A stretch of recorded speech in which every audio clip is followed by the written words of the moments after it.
설날 지나고 첫 번 주일입니다. 2012년 5번째 주일이지만 또 설날 지났기 때문에 또 첫 주일이라고 말할 수 있겠죠. 새로운 마음으로 또 저희들이 이렇게 모였습니다. 2012년도 저희는 그리스도인으로 살아가고자 할 것입니다. 그렇죠? 네, 그리스도인으로서 또 2012년을 살아가고자 할 때 우리가 어떻게 사는 것이 그리스도인으로 살아가는 것인가 우리가 한번 생각해 봐야 될 것입니다. 그리스도인으로 산다는 것은 어떤 내용을 가지는 것일까? 무엇이 본질적인 것일까? 한번 생각해 봐야 되겠습니다. 사실 오늘처럼 교회에 나온 것, 그리스도인의 삶에 굉장히 중요한 부분이죠. 교회에 나오고 또 성경책 다 갖고 오셨죠. 우리 청년들 중에는 아마 요새 스마트폰으로 대체해서 성경책도 안 들고 오는 분도 있을지 모르겠지만 하여간 주일날 또 교회에 이렇게 성경책 들고 오는 거 굉장히 그리스도인으로 중요한 하나의 표징이고 성경을 읽는 것 굉장히 중요하기도 하고요. 또 한국 사회에서는 저 사람 교회 나간대, 저 사람 예수 믿는데 그러면 저 사람 술 안 먹는데 담배 안 핀대 뭐 이렇게 생각하는 사람도 많이 있습니다. 굉장히 중요한 교회의 하나의 건덕상 덕을 세우기 위한 중요한 지침이죠. 그런데 이런 것들이 그리스도의 삶의 본질이라고 보기가 어렵다는 것을 우리는 여기 있을 때는 잘 모릅니다. 그러나 이제 문화권을 넘어가면 우리가 아주 이건 신앙생활의 본질이라고 생각했던 것들이 이건 본질은 아니었구나 하고 생각되는 것들이 참 많이 있습니다. 저는 이제 한국선교훈련원에서 선교사들을 훈련하는 일을 하고 있는데 우리가 타문화에 가서 이제 사역할 사람들이기 때문에 사실 타문화에 가면 문화 충격이 많고 특별히 우리 신앙에도 좀 충격적인 것이 많습니다. 왜냐하면 이게 본질적으로 생각했는데 이게 본질은 아니었나 보다 생각하는 것들이 꽤 있습니다. 저는 처음 이제 해외에 나간 것이 1988년 1월 달인데요. 그때 이제 장로신학대학원에서 1학년 겨울방학 2학년 올라가기 전에 선교학을 공부하는 사람들이 교수님과 한 달 동안 인도네시아를 방문했습니다. 그래서 인도네시아 교회에서 예배를 드리고 이제 교회를 한 바퀴 쭉 이렇게 건물을 보는데 인도네시아는 이제 화란 네덜란드의 식민지로 오랫동안 있으면서 화란 개혁교회가 이제 인도네시아 개신교회 주류를 이루고 있는데 이제 어느 방을 딱 문을 열었더니 헌금을 개수하고 계시는데 다 같이 담배를 하나씩 다 피면서 담배를 피면서 헌금을 개수하시더라고요. 그래서 깜짝 놀랐어요.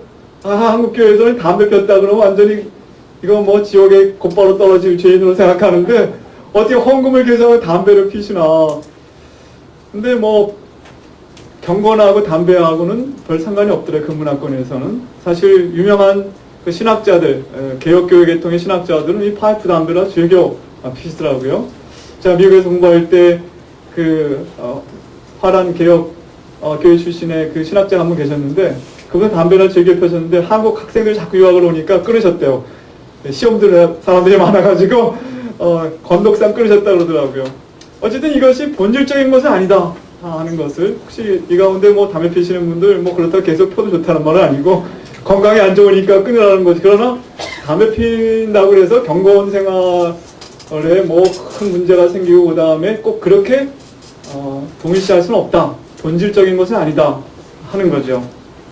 사실 초대교회에 보면 유대인들이 초대교회 첫 번 그리스도인은 다 유대인들이었어요. 베드로, 요한, 예수님도 유대인이셨고 베드로, 요한, 뭐 야고보, 뭐 바울 다 유대인인데 유대인들은 절대로 돼지고기 먹지 않았습니다. 그리고 유대인들은 할례를 받았습니다. 그래서 유대인들, 그리스도인들이 맨 처음 이방인 그리스도인들에게 이제 복음을 전할 때 그들도 할례를 받아야 된다고 생각했고 돼지고기 먹으면 안 된다고 생각했어요. 근데 여기 지금 다 삼겹살 즐겨 드시잖아요. 여기 우리들 다 목사도 즐겨 드시고 사실 돼지고기 먹는 것, 뭐 할례반 이런 것들이 1세기의 그 초창기 유대인들 굉장히 중요했지만 그것이 절대적인 표준은 아니라는 것을 나중에 이제 타문화로 복음이 전파되면서 알게 되었습니다. 사실 뭐 타문화를 논하기 전에 시대별로 같은 문화권에도 차이가 많습니다. 저희 어렸을 때 교회 가면 교회 그 마루였지 않습니까? 마루에 줄이 하나 가운데 쭉 거져 있어가지고요. 딱 벌써 들어올 때 보면 부부라도 남자는 이쪽으로 여자는 이쪽으로 이렇게 흩어져서 앉았습니다. 오늘 보니까 이렇게 다 이렇게 섞어서 앉았는데 남녀 7세 부동석 유교적인 전통이 교회에 남아 있어가지고 남녀가 유별하게 이렇게 신앙생활 했던 적도 있었습니다. 불과 몇십 년 전의 이야기인데요. 아마 기억하시는 분들도 있고, 웬 딴 나라 얘기인가 하지만, 그렇게, 우리 청년들은 그렇게 느끼겠지만, 그렇게 신앙생활 한 적도 있었습니다. 이런 것들이 굉장히 시대별로, 또 문화권별로 차이가 있다는 것입니다. 그런데 2000년 기독교 역사 가운데서 문화권별로, 또 시대별로 다양한 모습들이 있었고, 그리스도인들이 다양한 그런 신앙생활을 표출했지만, 그러나 그리스도인으로 살아가는 삶의 가장 핵심적이고 본질적인 부분은 변치 않았다는 것입니다. 오늘 본문이 그 가장 중요한 것이 무엇인지 우리에게 말씀해주고 있습니다. 그리스도로 살아간다는 것은 무엇인가? 첫째, 무엇보다 그것은 예수님을 믿으며 산다는 것입니다. 예수님을 믿으며 산다. 이것이 그리스도인이냐 아니냐 하는 것의 가장 구분선입니다. 우리 1절, 2절 말씀 같이 읽어볼까요? 시작. 태초부터 있는 생명의 말씀에 관하여는 우리가 들은 바요, 눈으로 본 바요, 주목하고 우리의 손으로 만진 바라. 이 생명이 나타내신 바 된지라. 이 영원한 생명을 우리가 보았고 증거하여 너에게 전하노니 이는 아버지와 함께 계시다가 우리에게 나타내신 바 된 자니라. 예수님을 사도 요한이 이렇게 말하고 있어요. 아버지와 함께 계시던 분이 우리에게 나타내신 바 된 자다. 이분은 영원한 생명이다. 특별히 생명의 말씀이라고 말하고 있는데 로고스라는 헬라어 단어가 여기 사용돼요. 로고스. 그분은 영원부터 계시던 로고스셨는데 아버지와 함께 계시던 그분이었는데 이분이 영원한 생명이다. 그렇게 말하고 있습니다. 이 영원한 생명을 우리가 보았다. 이렇게 설명하고 있습니다. 여러분, 예수님을 이렇게 믿는 사람들이 그리스도인이라는 것입니다. 이렇게 믿고 사는 사람이 그리스도인이라는 것입니다. 그래서 성경은 그리스도인들을 믿는 자다, 신자다 라고 이렇게 표현하고 있는데 그 믿음의 핵심, 본질은 예수님을 그리스도라고 믿고 고백하는 그런 것입니다. 여러분, 저기 교회에 나와 있지만 뭐 그냥 아내 따라서, 남편 따라서 한번 와봤다. 혹은 뭐 여기 교회에 나오면 여러 가지 뭐 좀 배울 것도 있고 해서 왔다 하는 분은 뭐 신앙생활의 겉으로의 모습은 있지만 그러나 그리스도인이라고 아직 말하기는 어렵습니다. 물론 그것도 굉장히 중요해요. 일단 교회 안에 들어와서 자꾸 복음을 듣는 게 중요하겠죠. 그러나 정말 그리스도인이 되려면 예수님을 어떻게 고백하느냐, 이것이 너무나 중요하고 본질적이라는 것입니다. 사실은 성경을 안 읽고도 그리스도인 될 수 있습니다. 요즘에 그 성경 번역하는 선교사들이 한국에서 많이 나가는데 어떤 부족들에 가면 아직도 말은 있지만 글자가 없는 부족들이 많이 있습니다. 그러면 우리 성경 번역 선교사에 들어가서 그들 가운데 살면서 그들의 말을 배워가지고 알파벳을 만들어서 그래서 성경을 번역해서 주기도 합니다. 근데 어떤 부족들은 가만히 보면 성경을 번역해줘도 읽지 않습니다. 왜냐하면 구전으로 모든 것을 정보를 받는 것이 익숙하기 때문에 성경 책 읽는 것 자체가 너무나 생소해요. 그래서 그 사람들을 위해서는 원 스토리 미니스트라고 그래서 창세기부터 요한계시록까지 이야기를 쭉 엮어가지고 하나님의 말씀을 전하는 사람들이 있어요. 그 사람들은 그렇게 통해서 복음을 듣습니다. 저희 외할머니 30년 전쯤 돌아가셨는데요. 90세 나이로. 그러니까 20세기 초에 태어났었기 때문에 한글을 못 읽으셨습니다. 예전에 여자들 한글도 안 가르치고 서당도 안 가고 그다음에 그때는 초등학교도 없었을 때니까 그래서 저희 할머니 성경을 못 읽으셨어요. 그러나 아들 둘은 목사가 됐고 또 딸 하나 있는 딸은 목사와 부인이 됐습니다. 할머니 성경을 못 읽으셨지만 예수님에 대해 잘 알았어요. 예수를 믿었습니다. 늘 기도하고 찬송하셨습니다. 그래서 성경을 읽는다고 그리스도는 아닙니다. 왜냐하면 어떤 사람은 흥미로 읽을 수 있고 기독교를 반박하기 위해서 읽을 수도 있지만 그러나 중요한 것은 성경이 말하는 그리스도, 예수님을 그리스도라고 믿느냐, 이것이 중요하다는 것이죠. 여러분, 예수님을 어떻게 고백하십니까? 예수님 제자에게 물어요. 너희는 나를 누구라 하느냐? 선지자로 믿습니까? 아니면 그냥 세계 4대 성인 중에 한 사람 믿습니까? 위대한 교훈을 남기신 분을 믿습니까? 아니면 하나님의 아들로 오늘 여기 있는 대로 태초부터 계시던 말씀, 그분이 인간이 되셔서 우리 가운데 와서 사셨고 말씀하셨고 친히 제자들이 만질 수 있도록 나타나셨던 그분이 바로 영원한 생명이라고 고백하십니까? 이게 너무나 중요한 것입니다. 사실 오늘 본문의 내용은 배경이 있습니다. 요한 사도가 에베소에 있는 교회들에게 보낸 편지 혹은 설교인데요. 오늘 제 설교가 성공하면 제가 성공했다 못했다는 평가하기가 좀 어려운데 뭐로 제가 볼까요? 집에 가서 요한일서 여러분이 읽고 싶은 마음이 막 들면 제 설교가 성공한 겁니다. 아, 요한일서에 무슨 내용이 있겠는가. 사실 이거 딱 보면요, 2장밖에 2장하고 2장이 되면 요한일서가 1장 또 5장까지 읽으시려면 집중해서 읽으면 20분도 안 걸릴 겁니다. 그런데 그냥 읽으면 약간 내용이 어렵습니다, 읽기가. 그래서 오늘 설교를 잘 들으면 읽을 때 이런 내용이었구나 하고 이해가 됩니다. 왜냐하면 2000년 당시의 상황과 우리의 상황이 너무 차이가 나기 때문에 그렇습니다. 어떤 상황이었냐면 요한 사도가 에베소 지역에서 이제 목회했는데 그 교회 안에 이제 이단들이 일어나가지고 많은 사람들이 교회를 떠나갈 뿐 아니라 많은 그리스도를 미혹해하는 일이 일어났습니다. 그래서 오늘 본문에 2장 18절에 보면 아이들아 지금은 마지막 때라 적 그리스도가 오리라는 말을 너희가 들은 것과 같이 지금도 많은 적 그리스도가 일어났으니 그러므로 우리가 마지막 때인 줄 아나. 사도 요한이 느끼기 이게 정말 마지막 때구나.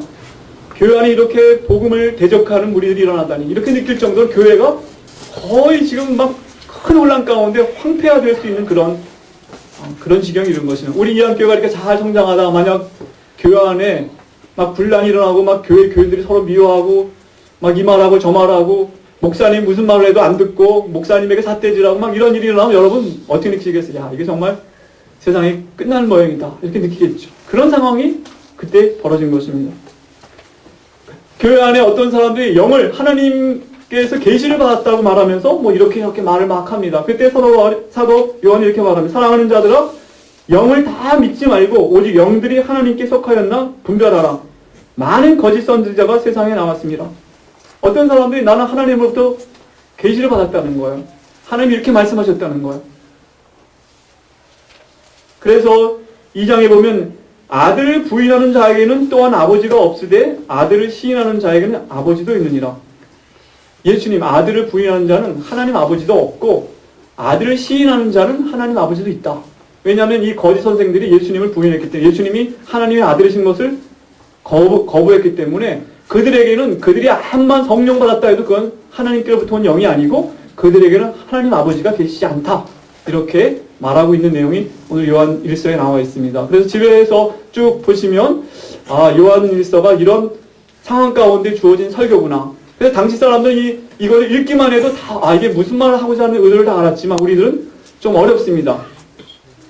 교회 안에 일어났던 어떤 그 분쟁에 대해서 우리가 정확하게 알 수는 없지만 아마 그들은 이런 것을 주장했으면 거짓 선지자들은 예수님께서 이 땅에 육체로 오지 않으셨다.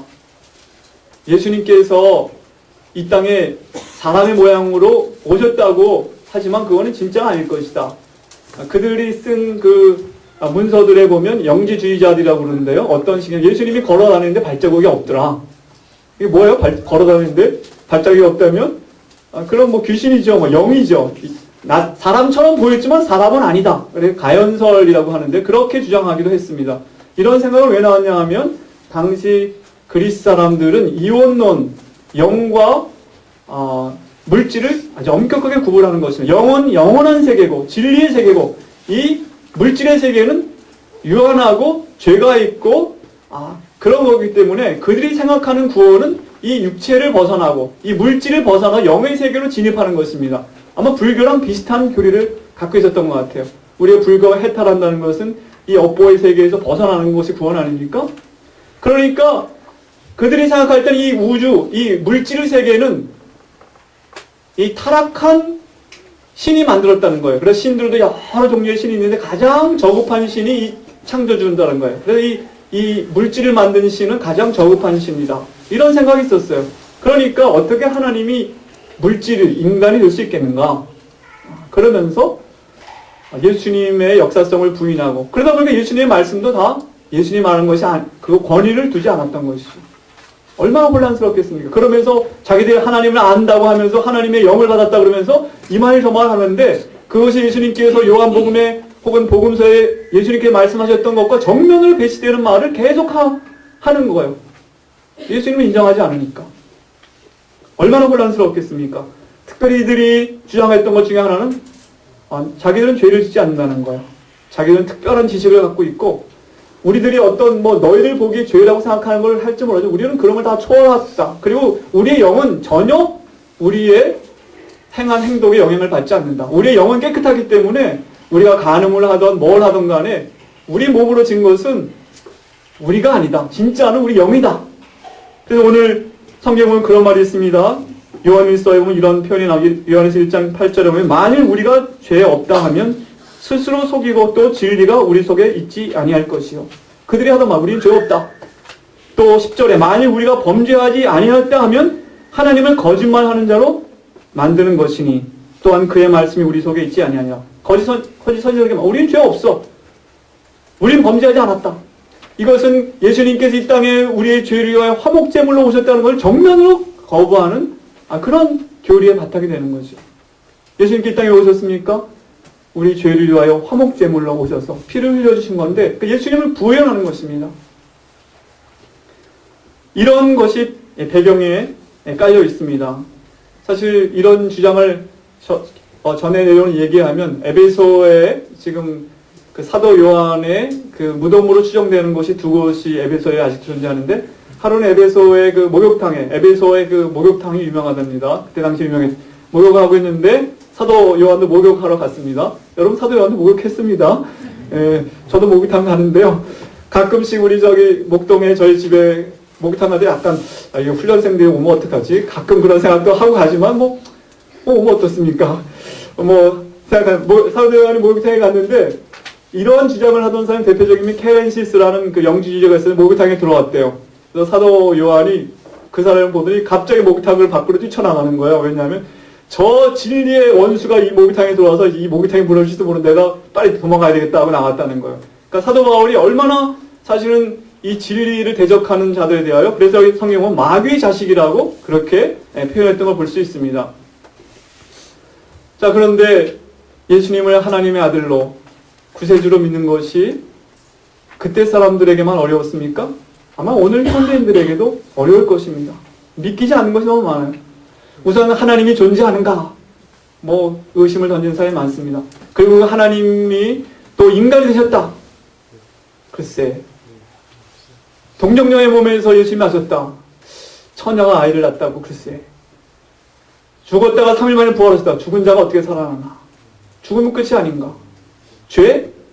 그냥 우리 호르몬 작용이지 인간이 작동이 뇌에서 작동이 이렇게 돼서 그렇지 죄가 특별히 있겠나?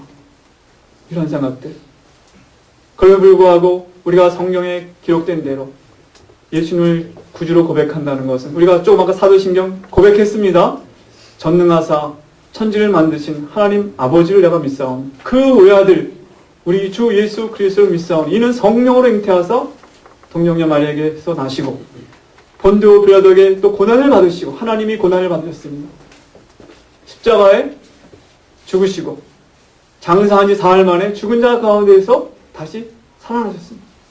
그리고 승천하시고 하나님 우편에 앉아 계시다가 다시 오셔서 산자와 죽은 자를 심판하실 것입니다.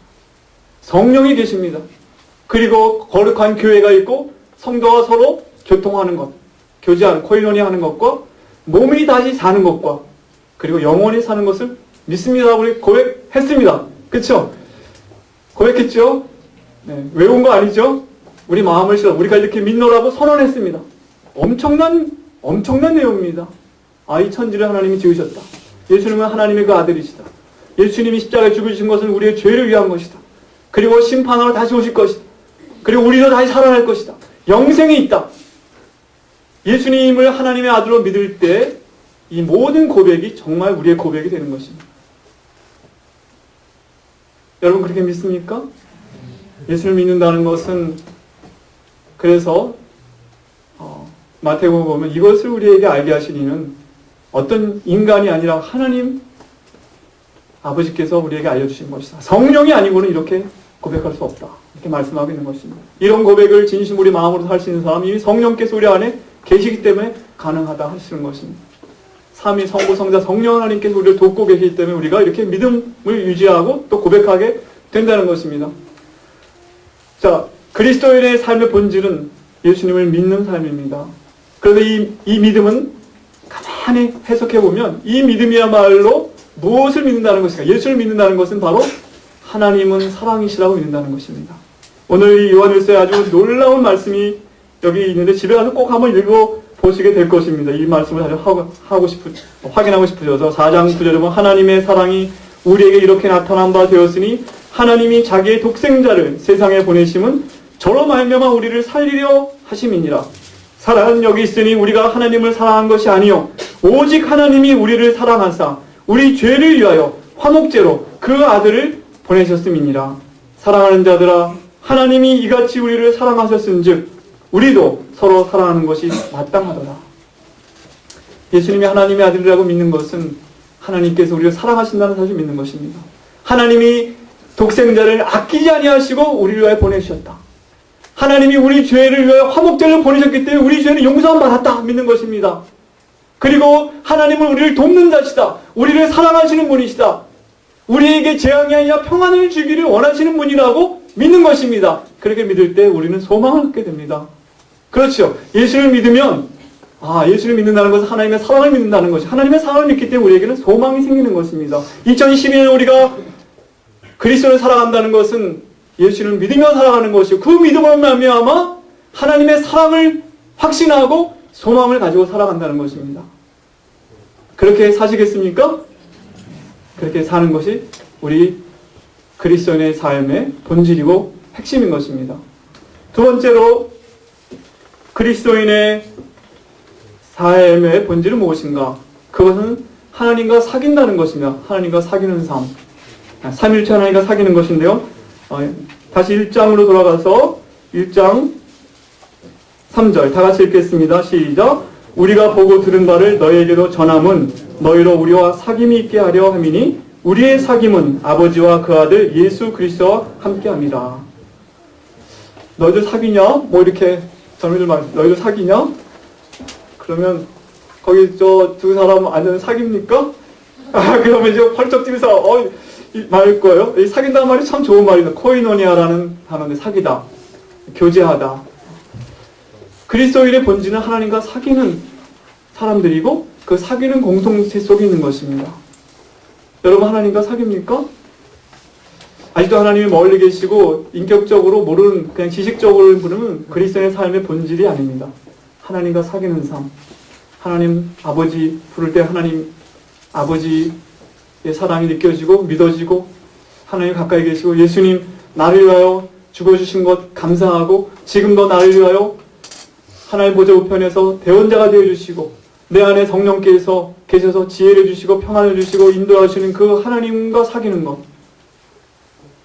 그래서 이제 교회라는 그 단어를 에클레시아라는 헬라어 단어를 이제 한문으로 맨 처음에 선교사들이 번역할 때 가르칠 교자 모일 해자 썼는데 이게 굉장히 유교적인 그런 그 사상이 담긴 거죠.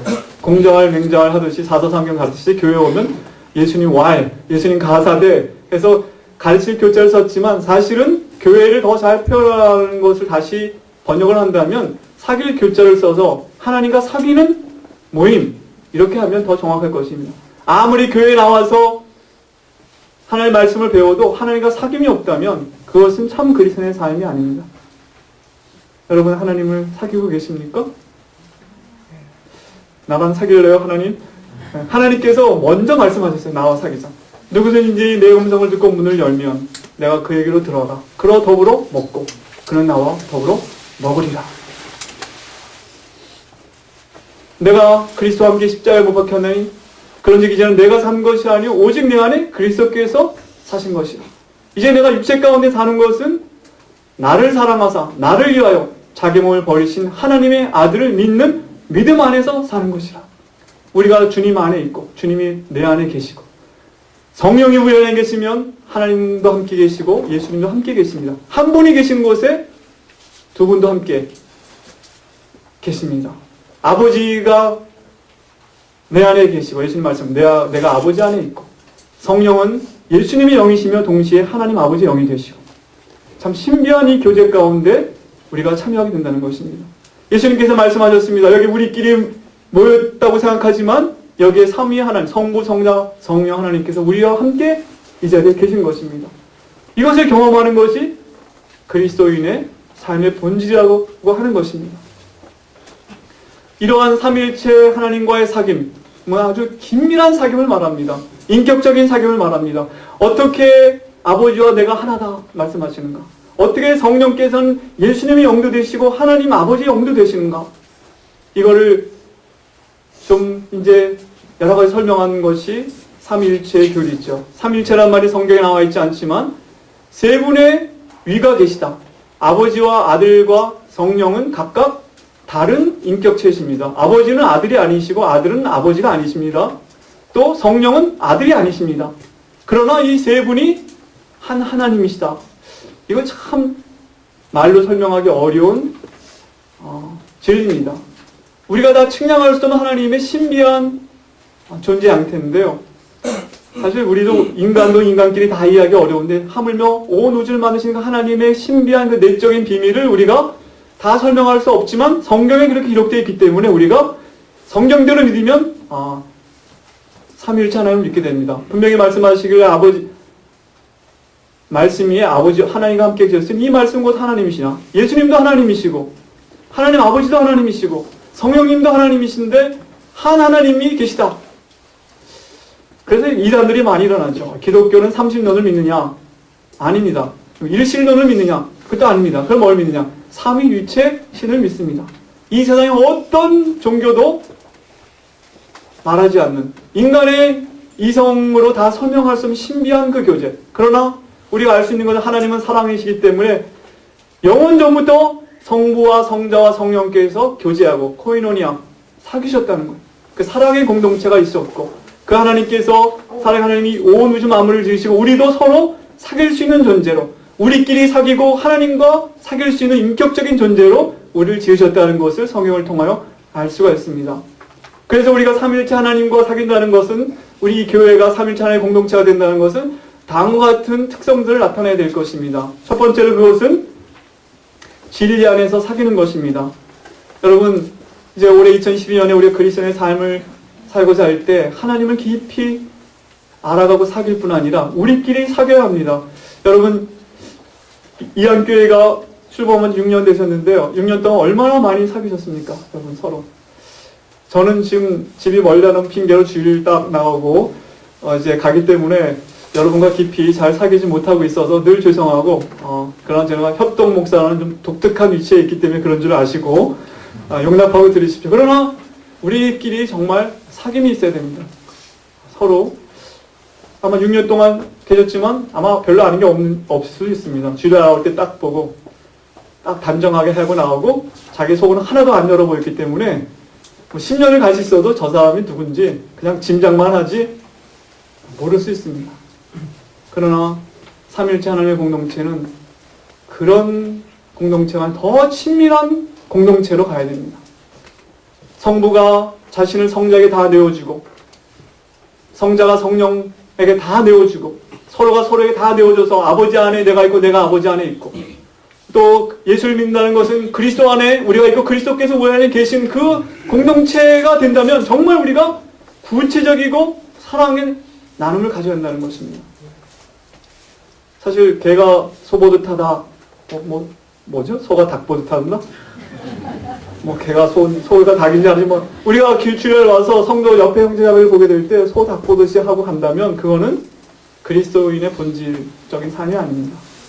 사실은 예수님께서 자신을 계시해 주셨죠. 그래서 예수님으로부터 우리가 듣고 그분을 만지고 하나님이 어떤 분인가 알았던 것처럼 우리도 우리에게 서로를 계시해 줄 필요가 있어요. 나는 이런 사람이야. 노출해야 됩니다.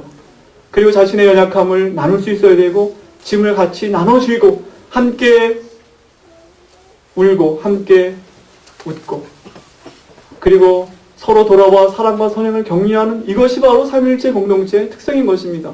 아무쪼 2012년에 여러분 신앙의 본질이 뭐냐? 바로 옆에 있는 우리 형제자매들을 더 알아가는 것입니다.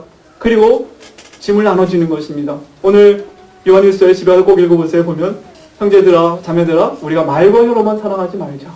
행함과 진실함으로 하자 말씀하셨습니다. 특별히 형제가 궁핍함에도 불구하고 이 세상의 재물을 가지고 그 도울 마음을 갖고 있지 않다면 그것은 하나님의 사랑이 그 안에 있지 않다. 특별히 2012년에도 경제적으로 많이 어려울 것이라고 합니다. 여러분 중에 좀 돈 좀 있는 분들도 계시죠? 그거 뭐 했을 겁니까?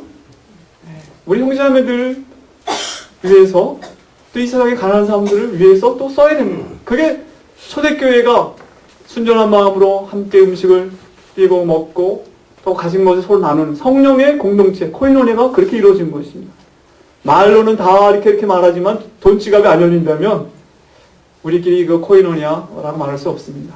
정말 형제의 어려움이 있을 때 함께 나눠지고 위로하고 또 마음의 깊은 얘기를 나누고, 아마 이 말 했다가 무슨 낭패를 보여 내가 그 말을 해 하고 딱 입 다물고 교회 와서 제일 좋은 말만 하고 성공한 얘기만 하고, 그러니까 여기에 나가가지고 한잔하면서 옛날 친구들 만나서 오히려 속에 있는 말 나누는 게 낫다 이렇게 생각하는 사람 많이 있습니다. 그러나 정말 삼위일체 하나님의 그 신비하고 깊은 대화 가운데 들어가면 형제를 위하여 목숨을 버리는 것이 마땅하도다, 이렇게 오늘 말씀 나왔습니다. 하나님께서 우리에게 사랑을 보여준 것처럼 우리도 형제를 위하여 목숨을 버리는 것이 마땅하도다. 그것이 우리의 나가야 될 신앙생활의 본질이고 목표입니다. 여러분 옆에 있는 분들 내가 이 사람에게 죽는다고? 참, 근데 그렇게 가야 된다는 그게 우리의 목표고, 예수님께 십자가에 우리를 죽으신 것처럼 사실 초대교회의 뜨거운 사랑이 사람들을 놀라게 얼마나 저들이 서로 사랑하는가 보라. 저기에 무슨 힘이 있는가? 어떤 신비한 능력이 있는 것인가? 여기 있는 옆에 있는 분들 범상한 분들이 아닙니다. 하나님의 사랑을 입은 자들이고 우리의 영원한 형제 자매들입니다. 아마 몇십 년간 뭐 신앙생활하고 다시는 안 볼 분들이 아니라 영원토록 볼 분들입니다. 사실. 미워하지 마십시오. 옆에 있는 분들. 하나님을 사랑한다 하고 형제를 미워하면 하나님의 사랑이 그 속에 있지 않다. 좀 미운 것도 있죠, 사실은요. 마음에 안 맞는 것도 있고, 그러나 우리의 개성이 다르지만 다 똑같지 않지만 그것이 다 우리 안에서 감싸지고 서로를 보완하고 그리스도의 몸을 이루고 있다는 사실. 2012년에 신앙의 본질을 우리가 한번 추구해 보시기 바랍니다. 옆에 있는 형제를 더 알아가고 그의 짐을 나눠주고 그를 위하여 기도해주고 그를 사랑할 수 있는 마음. 아마 우리 청년들이 그러한 공동체를 경험한다면 그들은 세상으로 떠내려가지 않을 것입니다. 이 천국의 맛은 무엇인가? 이런 교제의 맛입니다. 시편에 나왔지만 형제가 연합하여 서로 동거하며 어찌 그리 선하고 아름다운 것. 그냥 예배 끝나자마자 밖에 가기 그냥 예배 드렸으면 됐지 하고 흩어져 없어져 버리는 분들 혹시 있을지 모르지만 조금 더 머물러 보십시오. 5분이라도 더. 그리고 눈도 좀 맞추고 형제들과 또 손도 한번 잡아보고 기도 제목은 뭐가 있는지 알아보기도 하고 또 구역에서 더 친밀하게 나누면 좋지요. 좀 살갑게 한번 대해보세요. 좀 옆에 분들. 네? 그렇게 하고 자기를 노출하는 거. 사실 교회에서 10년, 20년 같이 지나도 저 사람 누군지 전혀 모르는 분들이 있습니다. 자기 노출을 안 하니까. 이거 위험해. 내가 여기 노출했다가는 무슨 소리가 돌아서 나게 올지 몰라. 이렇게 되면 안 되죠. 진리 안에서 우리가 사실은 형제, 자매의 연약함은 감싸고 용서하고 또 좋은 것을 나눠주고 우리의 은사를 발휘해서 그를 세워주는 것이 삼위일체 하나님의 공동체인 것입니다. 우리가 그것을 향하여 가고 있음을 반드시 기억하고 우리도 그렇게 살아야 하는 것입니다. 자, 이런 사귐을 오래 추구하시겠습니까? 네, 하나님 아버지 한번 불러보시고 하나님 아버지를 못 부르는 분들이 꽤 계시더라고요. 우리 가운데. 왜냐하면 아버지 이미지가 너무 안 좋기 때문에. 네, 근데 하나님 아버지는 선하신 아버지십니다. 우리 아버지들이 다 원래 하나님 아버지를 반영해야 되는데 우리 아버지 이 땅의 아버지들은 죄성이 있기 때문에 이 땅의 어머니들은 물론 말할 것도 없고 같이 포함해서 죄성이 있기 때문에 자녀들의 마음을 상하게 하죠. 그러나 하늘에 계신 우리 아버지는 선하신 아버지. 또 예수님 나를 위하여 그렇게 고난을 받으시고 나를 위해 울어주시고 십자가에 피 흘려주시고 또 지금도 살아계셔서 나를 위해 기도해 주시는 예수님 감사합니다. 성령님 오늘도 내 안에 계시고 나에게 힘 주시고 은사를 부어주시는 성령님 감사합니다. 그리고 우리에게 주신 이 하나님의 백성들 그리스도의 몸된 이 공동체 감사합니다. 내 형제 자매 비록 나와 다르지만 한 몸을 이뤘다는 것을 알고 사랑하겠습니다. 이것이 바로 삼위일체 하나님의 공동체인 것입니다. 작년 2021년보다 조금 더 형제자매들을 알아가는, 저도 노력하겠습니다. 저는 아직 누가 짝인지 잘 몰라요. 가끔 보기 때문에 이름도 잘 모르고. 저는 특별하다 그랬죠. 저는 사실은 좀 저 목동에 멀리 또 우리 저 훈련원의 공동체가 있습니다. 그렇지만 저도 이한교회 교인으로 계속 더 성장해가고 여러분들을 알아가는 것이 저 신앙의 굉장히 중요한 목표라고 생각하고 있습니다. 세 번째로 그리스도인의 삶의 특징 중에 가장 중요한 것은 이런 하나님, 삼위일체 하나님의 사귐으로 다른 사람들을 초대하는 삶이라는 것입니다. 오늘 1장 3절 우리가 보고 들은 바를 너에게도 전함은 너희로 우리와 사귐이 있게 하려 함이니 우리의 사귐은 아버지와 그 아들 예수 그리스도와 함께 함이라. 우리가 이것을 쓰면 우리의 기쁨이 충만케 하려 함이로다. 우리끼리 여기서 기쁘고 즐겁고 천국의 맛을 본 것에 끝난 것이 아니라 이 세상 사람들에게 이 하나님의 신비한 이 사귐으로 초청하는 것이 우리들의 삶이라는 것입니다. 여러분 맛있는 거 먹고 나면 좀 생각나는 사람들 있죠. 그 사람들 다 이 모임에 초청해야 돼요. 또 우리가 전혀 모르는 사람들도 그들도 인생의 의미를 모르고 영원한 삶의 기쁨을 모르고 두려워하고 힘들어하는 그 사람들에게 하나님의 사랑에 대해서 하나님이 당신을 사랑하시고 아들을 그래 보내주셨고 당신의 죄를 용서해 주시고 영원한 생명을 당신의 주기를 원하시고 영원한 하나님 나라가 우리 앞에 펼쳐질 거라고 그들도 믿고 우리의 한 형제 자매가 되고 온 인류가 하나 되도록 증거할 책임이 우리에게 있다는 것입니다. 그것이 선교입니다.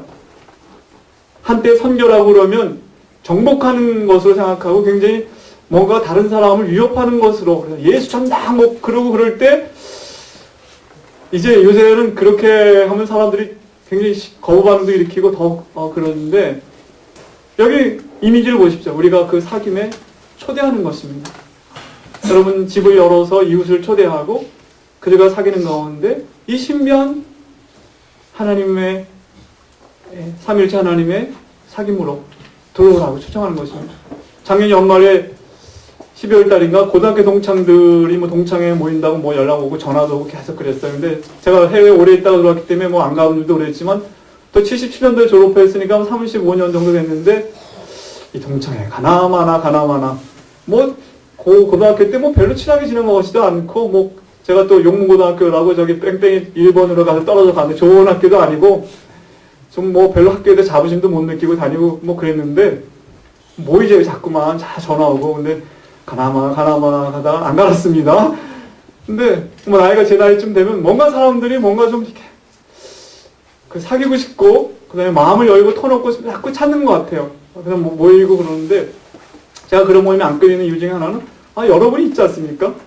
교회가 있고 또 우리 저 훈련원의 훈련생들과 사귐이 있고 또 마음을 나누고 토하기 때문에 구태여 만나서 술 마시면서 속에 있는 거 털어놓고 얘기해보다 성령 안에서 진리를 따라 우리의 기쁜 것을 나누고 짐을 같이 지고 함께 울고 기뻐하고 찬송하고 예배하고 또 그런 것들이 있기 때문에 별로 갈급함이 없는 것 같아요. 그런데 여기 교회는 딱 주일날 한번 오고 그 다음에 별로 사귀지도 않고 그러고 나면 아마 그런 모임에 가고 싶을 거야 아마.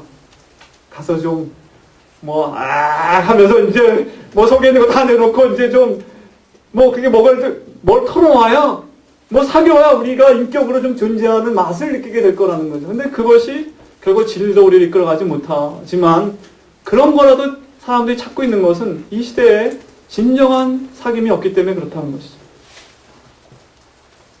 그랬을 때 우리가 하나님 안에서 진리 안에서 빛 가운데서 진정한 사귐을 갖는 가운데 우리가 그 맛을 보고 그러한 초청으로 사람들을 초대한다면 많은 사람들이 기쁨으로 우리가 불러던 찬양처럼 이 샘에 와서 다 마시고 갈급함이 사라질 것이다. 그것이 우리의 그리스도인의 삶인 것입니다. 2012년 많이 혼란할 것입니다. 올해 선거도 있고 그래서 얼마나 난리가 날지 모르겠어요. 서로 비방하고 또 경제도 어렵습니다. 마음이 각박해지고 사실 앞으로 5년 동안에 이 세계가 어떻게 변할지 아무도 생각할 수 없고 한국인들은 분노가 제일 높다고 나왔죠. 중국, 일본, 한국 비교해 볼 때 분노가 지금 뭔지 모르지만 사람들이 불만이 가득하고 누군가 비난하고 싶은 그런 것이 가득한 사회가 오늘 2012년의 한국 사회인데 우리는 그 가운데서 어떤 사람을 살 것인가? 소망이 있다. 미워하지 말자. 하나님 우리를 사랑하시고 이 세상에 악이 성할지라도 이미 빛이 비추기 시작했고 하늘나라가 도래했고 확장되고 있고 영생의 길이 우리에게 열려있다. 그리고 우리 뜨겁게 사랑하자.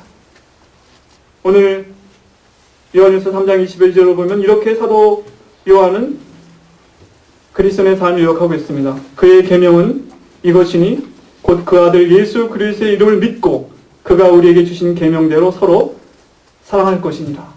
우리가 뜨겁게 서로 사랑하고 그리스도를 믿는 믿음으로 살아간다면 사람들은 우리의 이 삼일체 공동체로 들어오고 싶어 할 것이고 우리의 초대에 응하게 될 것입니다. 만약 우리가 서로 물거먹고 비난하고 교회 안에서도 여전히 세상의 가치관을 가지고 이생의 자랑과 안목의 정욕과 육신의 정욕을 쫓아서 살아가면서 서로 구분하고 나누고 비교하고 가십거리를 만든다면 구태여 세상에서 그렇게 살아가는데 교회까지 와서 이렇게 치며 살 필요가 뭐가 있겠습니까?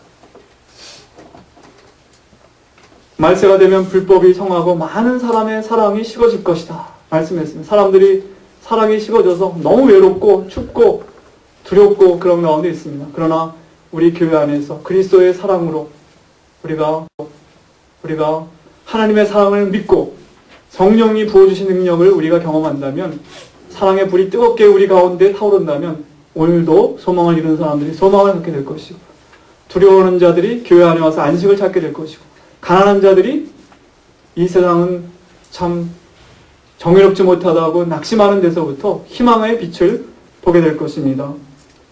아무쪼록 점점 더 어둡고 차가워진 이 세상 속에 우리가 하나님의 백성으로 살아간다는 의미를 깊이 생각하면서 하나님의 아들 예수 그리스도를 믿고 소망을 가지고 하나님이 함께 부르신 우리 형제 자매들끼리 먼저 뜨겁게 살아가는 가운데 이 사랑의 공동체로 우리 이웃들을 초청하는 그런 삶을 사시는 2012년 되시기를 주님의 이름으로 축원합니다.